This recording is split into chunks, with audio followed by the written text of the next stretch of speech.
నమస్కారం సుఖీభవకు స్వాగతం। ఈ రోజు సుఖీభవలో కోవిడ్ బ్లాక్ ఫంగస్ కు ఆయుష్ వైద్యం, మధుమేహ ఔషధంతో తీవ్ర స్థాయి కోవిడ్ కు చికిత్స, యువతకు శాపం హ్యాపీ హైపోక్సియా, కోవిడ్ టీకాలు కొన్ని సందేహాలు, ఇంకా health tip. Covid black fungus చికిత్సలో మనలో చాలా మంది ప్రధానంగా అల్లోపతి వైద్యంపైనే ఎక్కువగా ఆధారపడుతున్నారు। అయితే ఇదే సమయంలో ప్రత్యామ్నాయ వైద్యంలోనూ కోవిడ్ బ్లాక్ ఫంగస్లను సమర్థంగా ఎదుర్కొనే చికిత్సలు ఉన్నాయని నిపుణులు చెబుతున్నారు। ఈ మహమ్మారి వ్యాధులను నయం చేయడానికి అవసరమైన చికిత్సా విధానాలను ఆయుష్ మంత్రిత్వ శాఖ కూడా ఇటీవల అందుబాటులోకి తెచ్చింది। కోవిడ్ బ్లాక్ ఫంగస్లకు ఆయుష్ వైద్యం గురించి ఇప్పుడు తెలుసుకుందాం।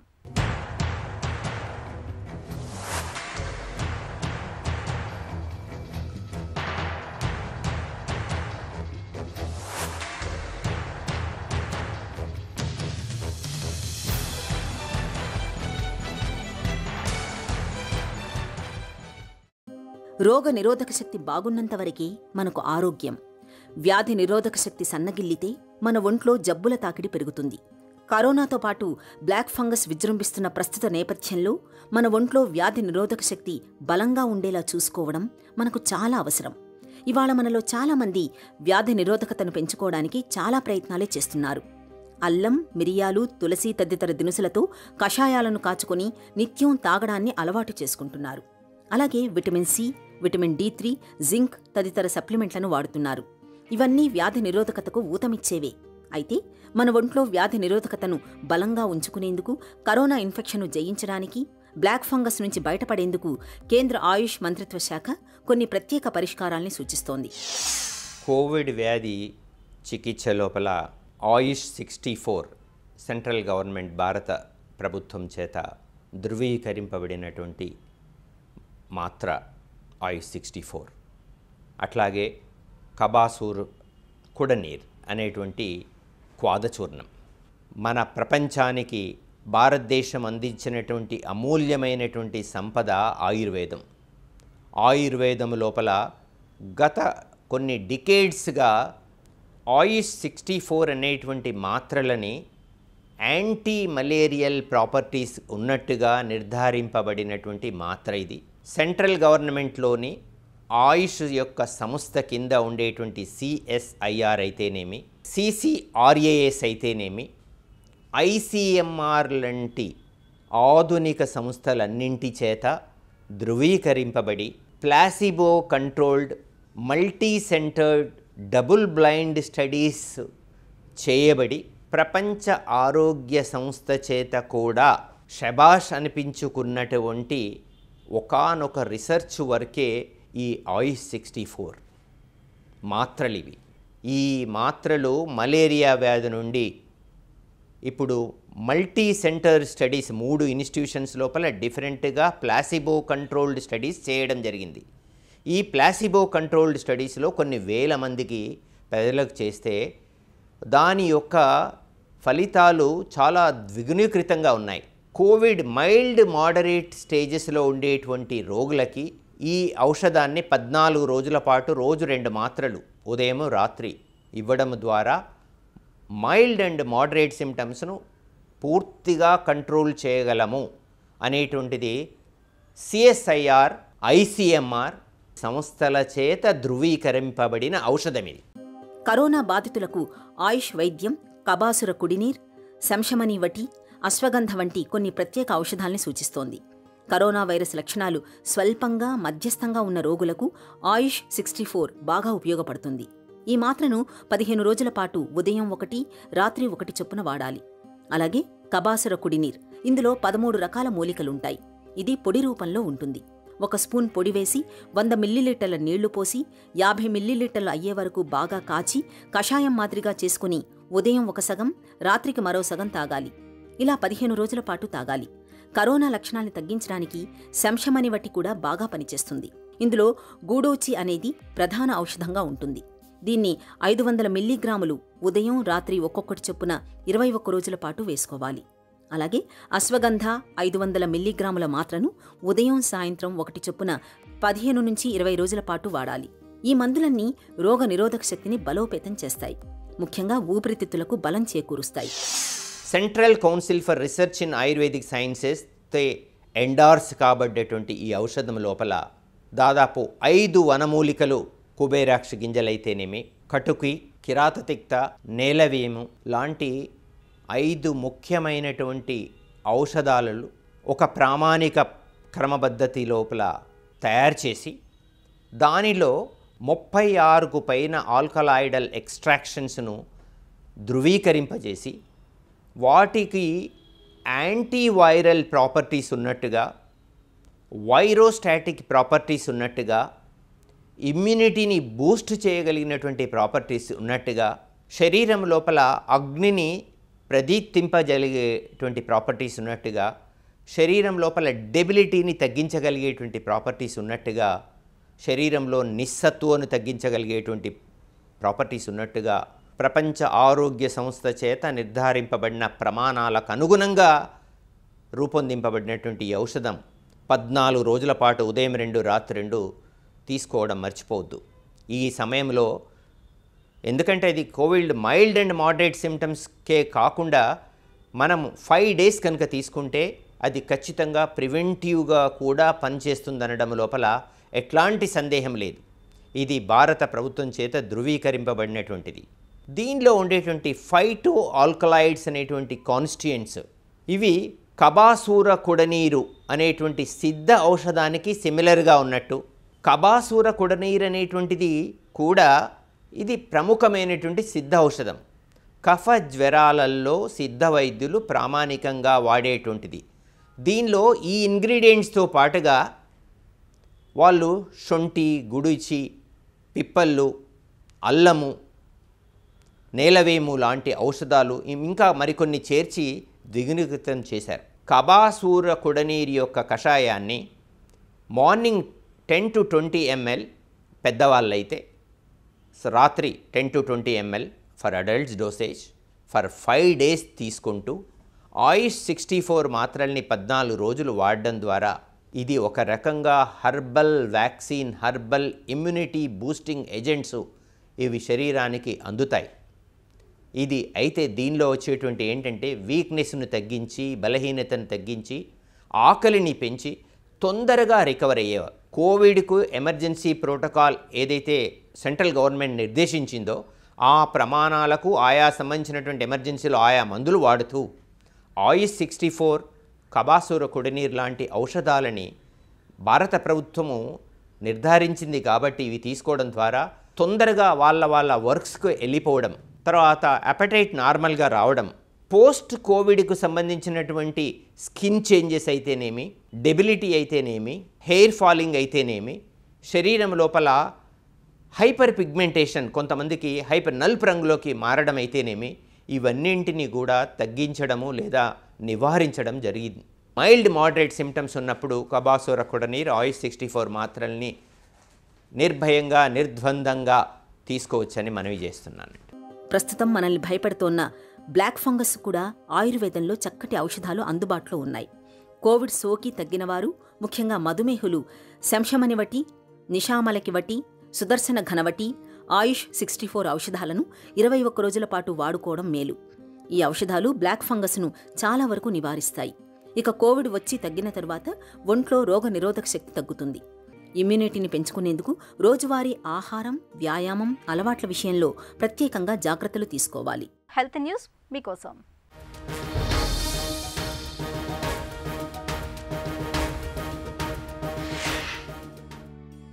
రక్తంలో చక్కెర స్థాయిని తగ్గించడానికి వాడే మెట్ఫార్మిన్ అనే ఔషధానికి ఊపిరితిత్తుల్లో ఇన్ఫ్లమేషన్ను తగ్గించే సామర్థ్యం ఉందని అమెరికాలోని కాలిఫోర్నియా విశ్వవిద్యాలయ శాస్త్రవేత్తలు తేల్చారు.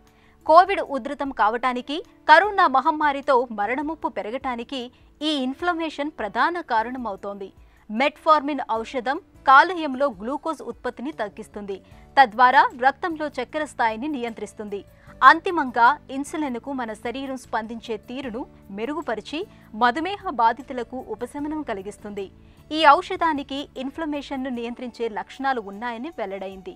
తాజాగా ఈ ప్రక్రియ తీరుతెన్నులను వెలుగులోకి తెచ్చారు.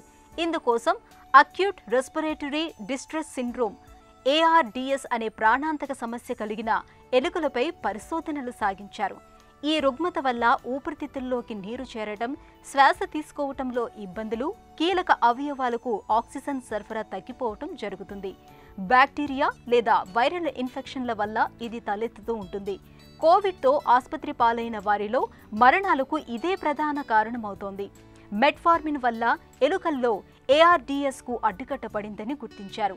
అలాగే ఆ రుగ్మతకు సంబంధించిన లక్షణాలు కూడా తగ్గాయని పరిశోధకులు వివరిస్తున్నారు. IL-1 బీటా ఉత్పత్తి ఇన్ఫ్లెమాజోమ్లను కూడా అడ్డుకుంది. IL-1 బీటా ఎక్కువైతే అది సైటోకైన్ తుఫానుకు దారితీస్తుంది. అలాంటి పరిస్థితుల్లో శరీరం స్వీయ కణాలపైనే దాడి చేస్తుంది.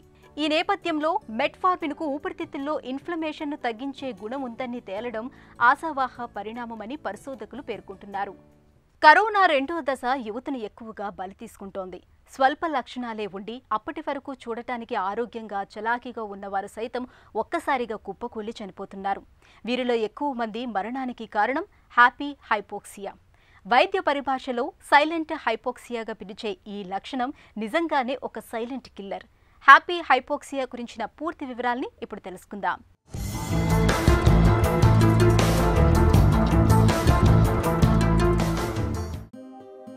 ప్రస్తుతం కరోనా సోకిన కొందరిలో ఆక్సిజన్ శాతం పడిపోయినా శ్వాసలో ఎలాంటి ఇబ్బందులు ఉండటం లేదు. వీరిలో కొందరు కొంత అలసటకు గురయ్యే పనిచేసినా సరే అకస్మాత్తుగా కుప్పకూలి చనిపోతున్నారు. దీన్నే వైద్య పరిభాషలో హ్యాపీ హైపోక్సియా అంటున్నారు. హ్యాపీ హైపోక్సియాకు 2 ప్రధాన కారణాలున్నాయని వైద్య నిపుణులు వివరిస్తున్నారు.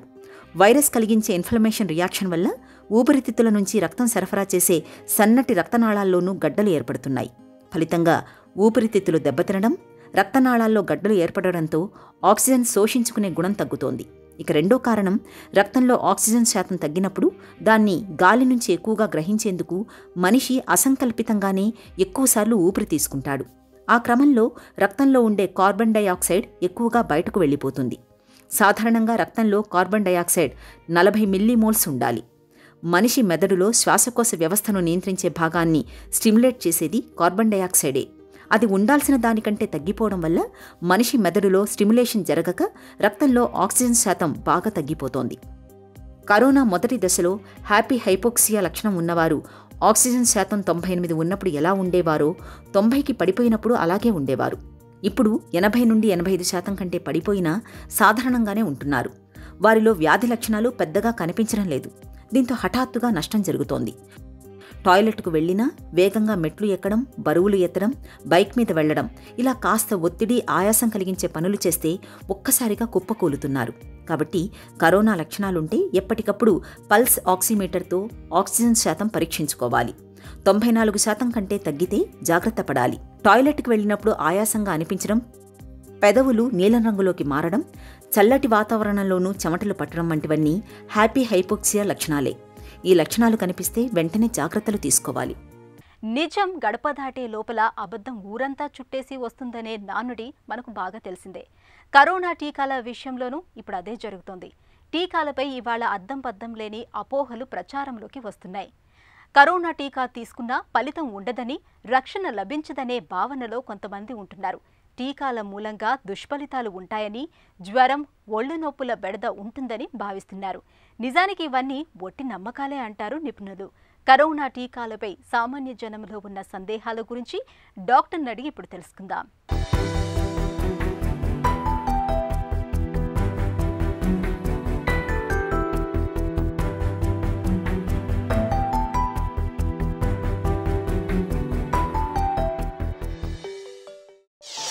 వ్యాక్సిన్ తీసుకున్న తర్వాత ఎన్ని రోజులకు యాంటీబాడీలు తయారవుతాయి?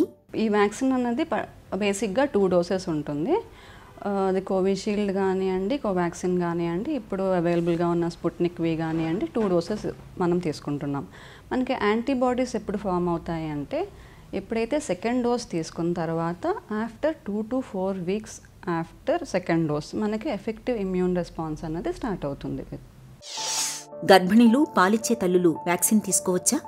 గర్భంలో ఉన్నప్పుడు అయితే ప్రెగ్నెంట్ మదర్స్ వ్యాక్సిన్ తీసుకోకూడదు, కానీ లాక్టేటింగ్ మదర్స్ తీసుకోవచ్చు అన్నది రీసెంట్గా గైడ్లైన్స్ అనేది మనకు సవరించారు. ప్రస్తుతానికి అయితే ఎవరెవరు తీసుకోవచ్చు అంటే 18+ ఇండివిజువల్స్ తీసుకోవచ్చు అండ్ లాక్టేటింగ్ మదర్స్ తీసుకోవచ్చు.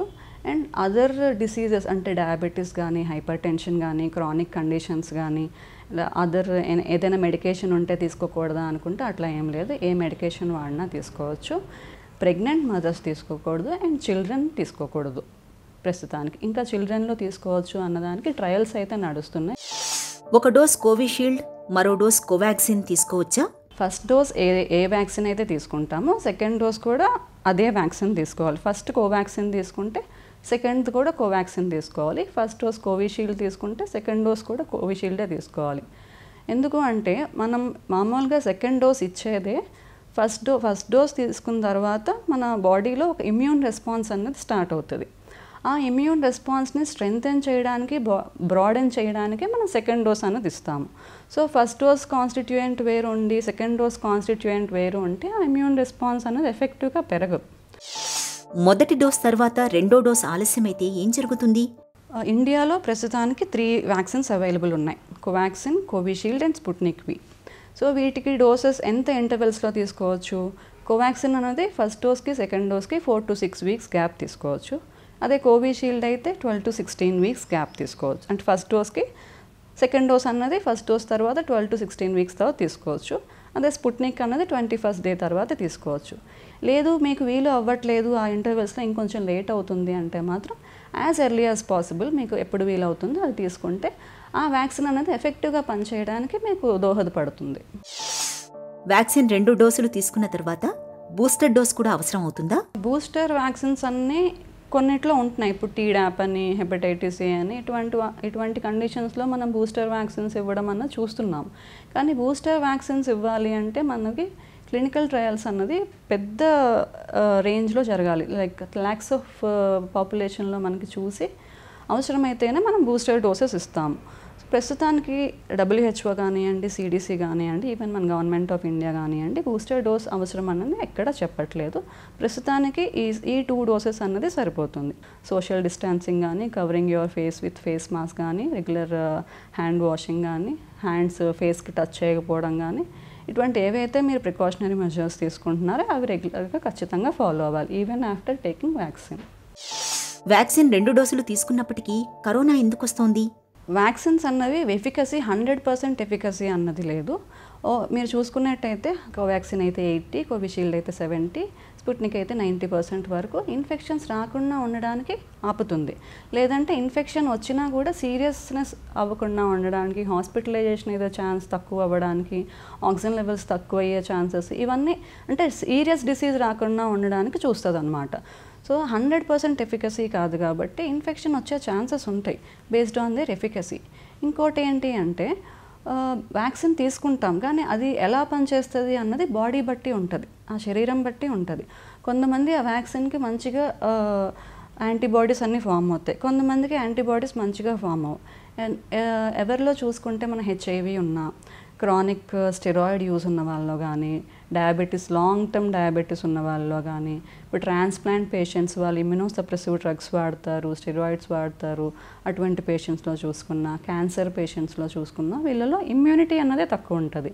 సో మనం వ్యాక్సిన్ ఇచ్చినా కూడా ఎంతవరకు ఇమ్యూన్ రెస్పాన్స్ జనరేట్ అవుతుంది అన్నది మనకు తెలీదు.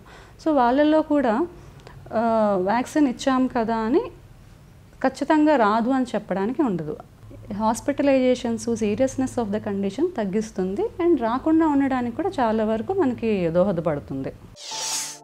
కొత్త వేరియంట్లపైన ఇప్పుడు ఉన్న వ్యాక్సిన్లు ప్రభావం చూపిస్తాయా?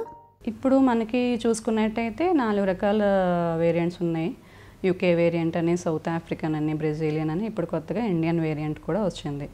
మనకి చూసుకున్నట్టయితే కోవాక్సిన్ కానీ, కోవిషీల్డ్ కానీ అన్ని వేరియంట్స్లోనే పనిచేస్తుంది అని చెప్తున్నారు.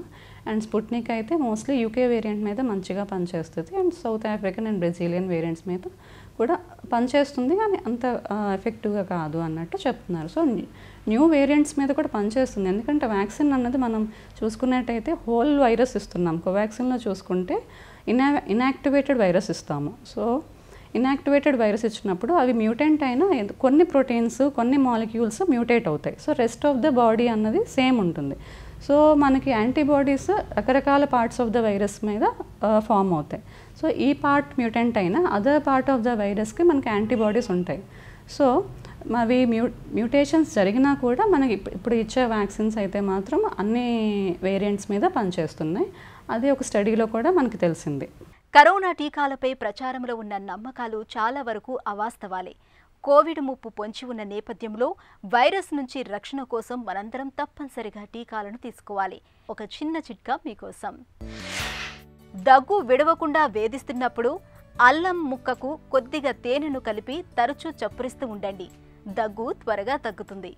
సుఖీభవ కార్యక్రమానికి సంబంధించిన మీ విలువైన సూచనలు, సలహాలను వెంటనే మాకు రాయండి. మా చిరునామా Sukhibhava, ETV, Ramoji film city, Hyderabad 501512 లేదా sukhibhava@etv.co.in కు మెయిల్ చేయండి.